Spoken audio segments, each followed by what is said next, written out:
오늘 말씀은 골로새서 4장 10절과 11절 두 절 보도록 하겠습니다.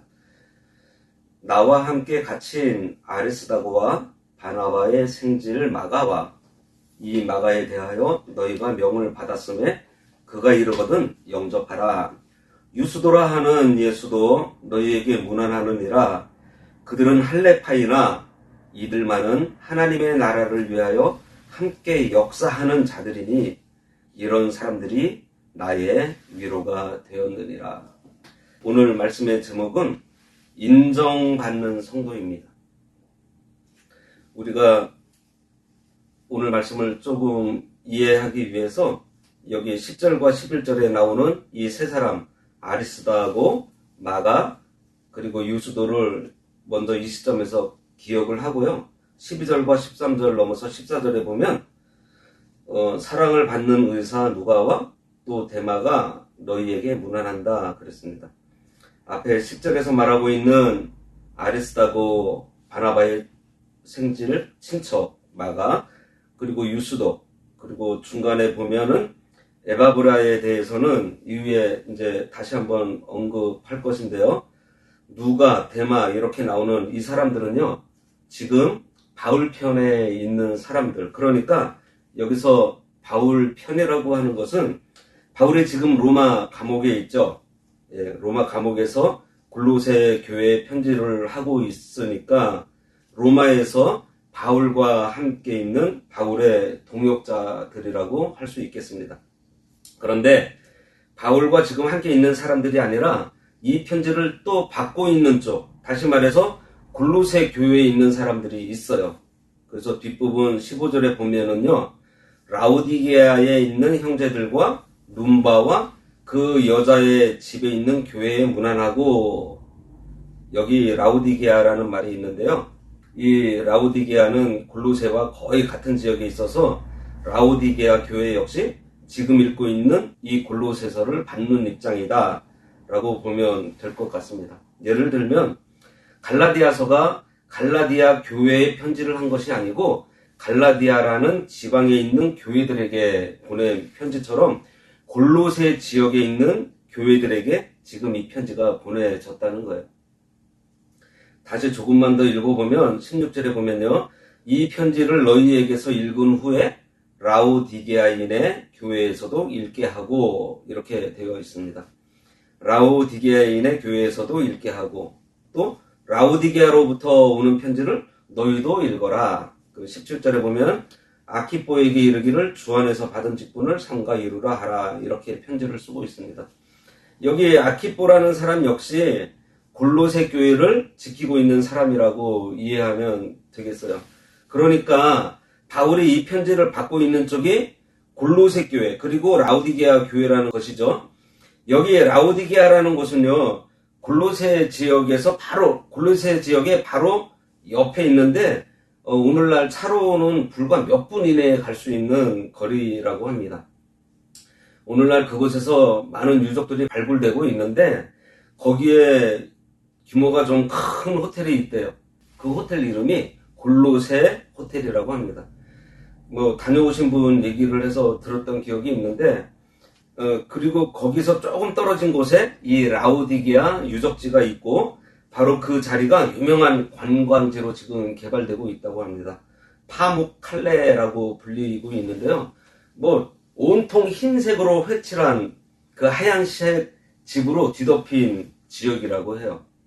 파묵칼레라고 부른다고 합니다. 지금 우리가 보는 이 본문은 바울이 마지막에 인사를 지금 하고 있잖아요.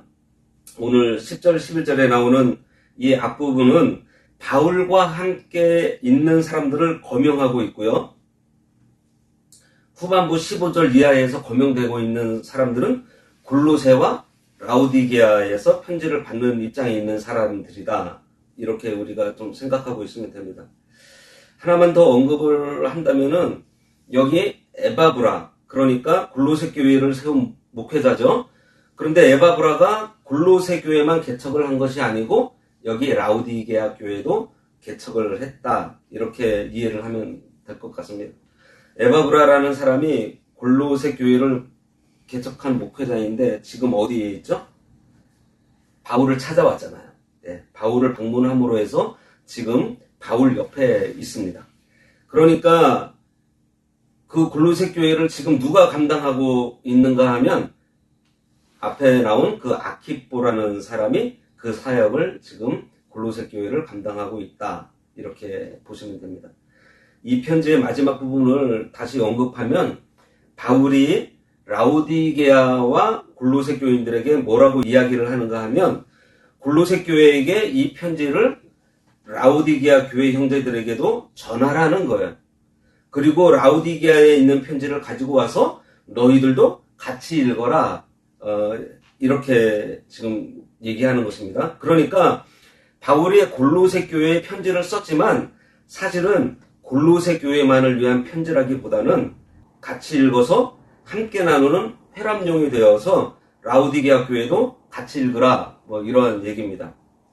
우리는 지금 교회가 그나마 보편화되어 있는 시대에 살고 있고 또 교회가 여기저기 많은 이런 시대에 살고 있기 때문에 초대교회 당시의 느낌을 받기는 좀 어렵습니다.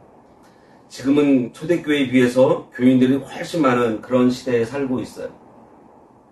무엇을 얘기하려고 하는가 하면 바울에게 있어서 이 라오디게아에 있는 교인들과 골로새에 있는 교인들이 서로 교통하는 일종의 공교회, 다시 말하면 제주 광흥교회 교인들만이 아니라 다른 교회 교인들이 서로 차이를 느끼지 못하는 것, 성도로서의 동질감을 느끼고 있다는 것입니다. 그러니까 같이 교제하는 것에 있어서 어떠한 동지의식이라고 할까요? 우리가 함께 예수를 믿는데 내가 골로새 교회에 속해 있고 너는 다른 교회에 속해 있지만 우리가 교제를 하는 데 있어서 아무런 문제가 없는 이런 의미에서 공교회 의식을 초대교회에서 많이 가지고 있었던 것입니다. 그래서 이 교회 연합이라고 하는 것은 그런 면에서 사실 자연스러워야 되는데 오늘날 이 교회 연합이 좀 약화된 것이 사실입니다. 그래서 우리가 공교회 의식을 가지는 것이 필요한데 그런 면에서 우리가 이 교회를 이동해서 오는 교인들, 요즘 이렇게 수평적으로 이동 많이 하죠. 그리고 교회를 이동해서 가는 교인들, 이런 것에 대해서도 좀 넓은 눈으로 보고 서로 동질 의식을 가지고서 우리가 서로 뭐라고 해야 하나요? 뭐 보내기도 하고 받기도 하는 일에 너그러워져야 되지 않을까 하는 생각을 하게 됩니다. 그런데 이단적인 사상이나 이제 이런 것들이 많기 때문에 우리가 검증을 하는 것이 필요한 것은 사실이지만 그러나 우리 교회도 하나의 공교회, 물론 개교회 단위로 조직되어 있는 것이 사실이지만 우리가 넓은 의미의 공교회인 뭐 교단에 속해 있는 교회라는 생각을 좀 가질 필요가 있습니다. 왜냐하면 우리가 독불 장군이 될 수가 없고요. 또 그렇게 해서도 안 되고 좋은 교회, 뭐 안 좋은 교회가 있는 것이 아니고 또 큰 교회, 작은 교회가 있는 것이 아니고 그저 같은 의식을 갖는 것입니다. 그 믿음 안에서. 개인들이 서로 내가 더 잘났고 네가 더 뭐 못났어 하며 이런 생각을 해서는 안 되는 것처럼 이 교회도 마찬가지라는 거예요. 그렇게 서로 더 낫네, 우리가 더 잘났네 뭐 이런 생각을 하는 것이 교만한 것이고 개인이 겸손해야 하듯이 교회도 겸손해야 한다는 것이 참 중요합니다. 그래서 우리는 우리보다 훨씬 참 영적으로 그 훈련이 잘 되어 있고 우리가 배워야 할 그런 교회들에게서 배울 필요가 있어요. 반드시 좀 그런 것들을 좀 배웠으면 좋겠습니다. 우리 교회에 대해서, 이 교단에 대해서 자부심을 가지고 있는 것은 중요한 일이지만 공교회 내에서 서로 교제하며 배우는 것이 중요합니다. 그래서 조금 넓은 의미에서 바울은 골로새서의 이 마지막 부분에서 골로새 교회와 라오디게아 교회를 이렇게 같이 묶어서 문안하고 있는 거예요.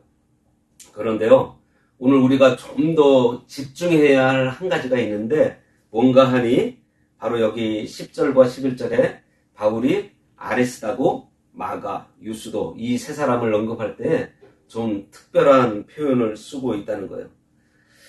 이들을 언급하는 이유가 뭔가 하니 골로새 교회 성도들도 역시 이들처럼 되어주기를 바라고 있다는 것입니다. 예. 이 사람들을 언급하면서 중요한 표현을 한 가지 하고 있는데 10절에 보면 아리스다고를 소개를 할 때 그리고 마가와 유스도도 마찬가지입니다.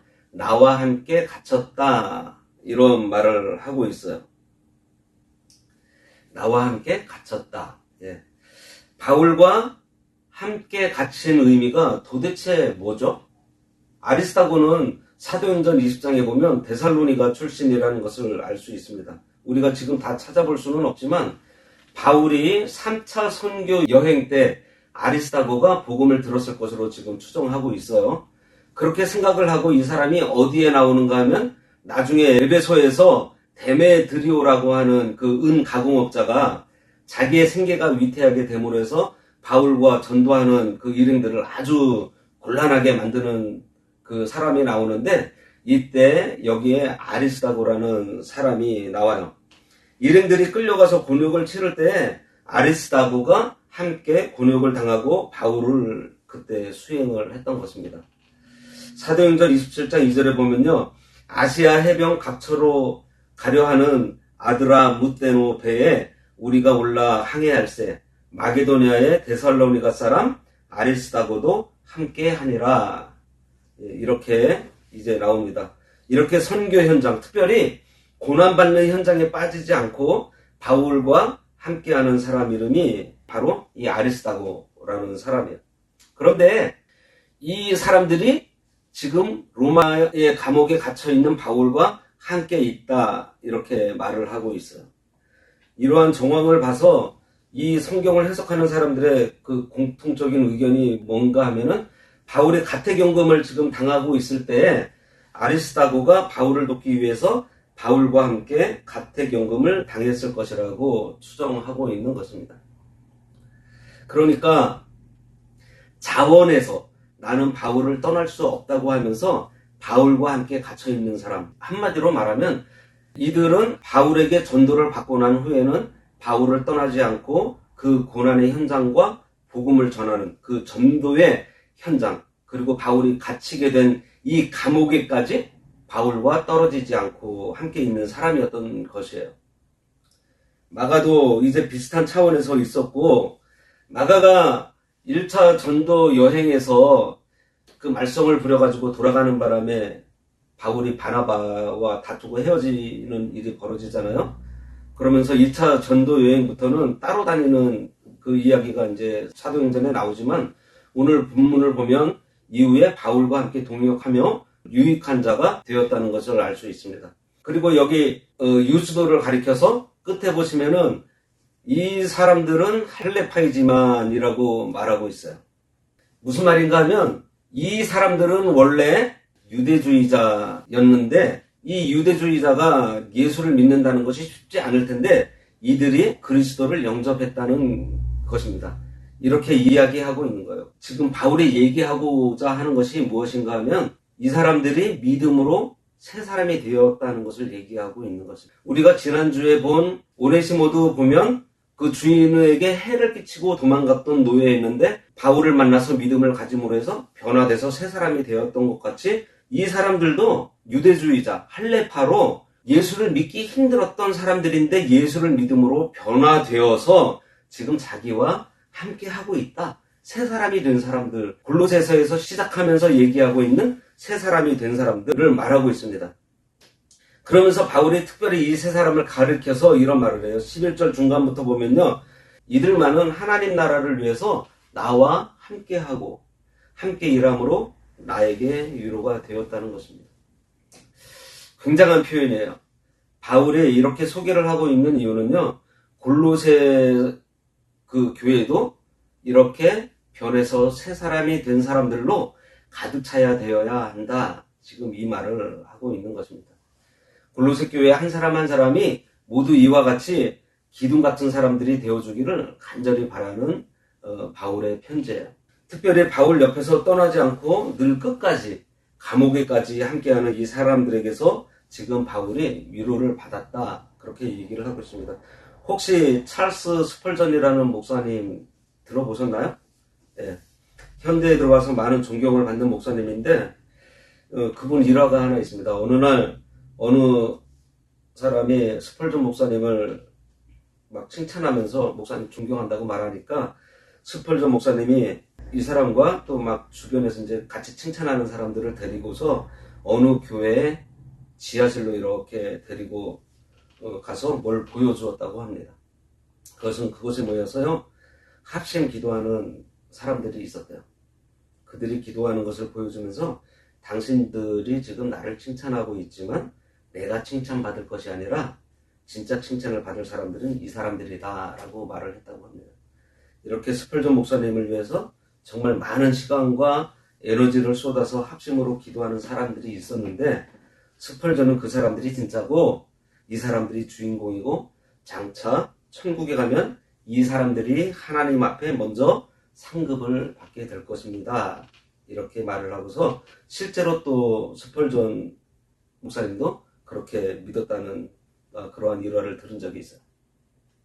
우리가 천국에 가면 분명히 우리가 예상하지 못한 뭐랄까요? 충격을 받게 될 그런 일들이 있을 거예요. 왜냐하면 우리가 이 땅에서 유명하다 하는 사람들, 또 알려진 사람들, 그것이 아니고 전혀 몰랐던 사람들, 전혀 기대하지 않았던 사람들이 하나님 앞에서 먼저 영광을 받고 상급을 받게 되는 일들이 일어난다는 거예요.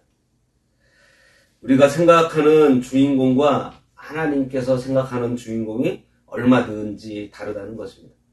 이사야서 49장에 보면 어떤 말씀이 있는가 하면 하나님께서 당신의 사랑하는 종을 그 화살통 있죠?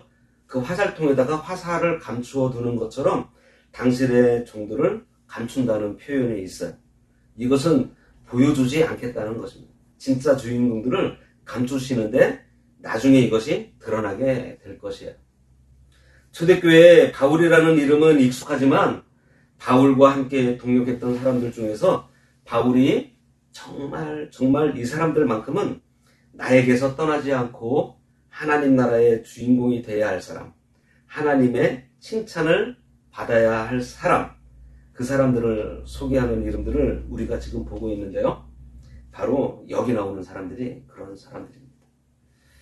그들이 어느 정도로 충성되었는가 하면 바울이 있는 감옥에까지 같이 하면서 같이 죽겠다고 하는 사람들이에요. 그러니까 같이 죽고 같이 살고자 하는 이 사람들이 진짜가 이런 칭찬을 바울이 하고 있는 것이고 마치 화살통에 감추어진 귀한 동역자들이 많이 일어나기를 바라는 것입니다. 바울은 그런 뜻으로 지금 이 편지를 쓰고 있어요. 바울이 그동안 굳은 일들을 했는데 사실은 이 굳은 일을 누가 했는가 하니 이 사람들이 한 거예요. 바울이 이 사람들을 거명하는 이유가 거기에 있는 것이고요. 특별히 바울이 이 사람들만은 하나님 나라를 위해서 함께 일했던 사람, 이 사람들만이 진정한 나의 위로가 되었다 이렇게 말하는 것을 보면서 이런 생각을 우리가 하자는 것입니다. 그러니까 진짜 주인공이 되는 거예요. 진짜 주인공. 화살통 속에 감추어진 아껴 쓰는 화살. 하나님이 아껴 쓰는 화살이 되어야 하고요. 이 땅에서 사람들이 전혀 알아주지 않아도 아랑곳하지 않고 끝까지 이 광야와 같은 세상을 통과해서 마지막에 하나님 앞에 갔을 때 별처럼 빛나는 그런 인생이 되라는 거예요. 오늘 그것을 지금 우리에게 말씀하고 있는 것입니다. 골로새 교회를 향한 편지 마지막에 바울은 이러한 실물 교육으로 이 사람들을 언급하고 있습니다. 그리스도를 믿음으로 변하여 새 사람이 되어서 바울과 함께 죽기까지 죽음도 불사하고 함께하는 하나님께서 숨겨놓은 그러한 일꾼들. 초대교회가 바울 한 사람으로 인해서 된 것이 아니라 바로 바울 옆에 이렇게 숨겨진 사람들이 많았다는 것입니다. 오늘날 기독교도 유명한 목회자들, 뛰어난 사람들이 아닌 중간중간에 화살통처럼 숨겨져서 하나님께 충성하는 사람들을 하나님께서 기뻐하신다는 겁니다. 예수님께서 재림하실 때 우리에게 이 사람 그리고 이 사람 이렇게 찍으면서 네가 진짜야 라고 말씀하실 때 그때 우리의 이름이 나와야 하지 않을까요? 네. 그리고 그렇게 우리가 하나님이 인정해주는 주인공이 되라는 것입니다. 그래서 이 마지막에 나오는 이 이름들의 이 특별한 의미가 있는 거예요. 기도하겠습니다. 하나님 아버지, 이 말세의 때 참으로 화살통 속에 잘 간직되어서 필요할 때 쓰임받는 그러한 성도가 되어 이름도 없이 빛도 없이 우리가 하나님의 영광을 위해서 또 하나님의 그 쓰임에 온전히 쓰임받는 저희들 되기 원하오니 이 초대교회의 그 어려운 때 바울과 함께 기뻐하며 함께 그 고통을 나누는 그 이름 없이 빛도 없이 살아갔던 성도들과 같이 우리들도 그것이 진짜인 줄 알고 그러한 삶을 잘 살아가도록 우리의 길을 인도하여 주시옵소서. 예수님의 이름으로 기도드리옵나이다. 아멘. 아멘.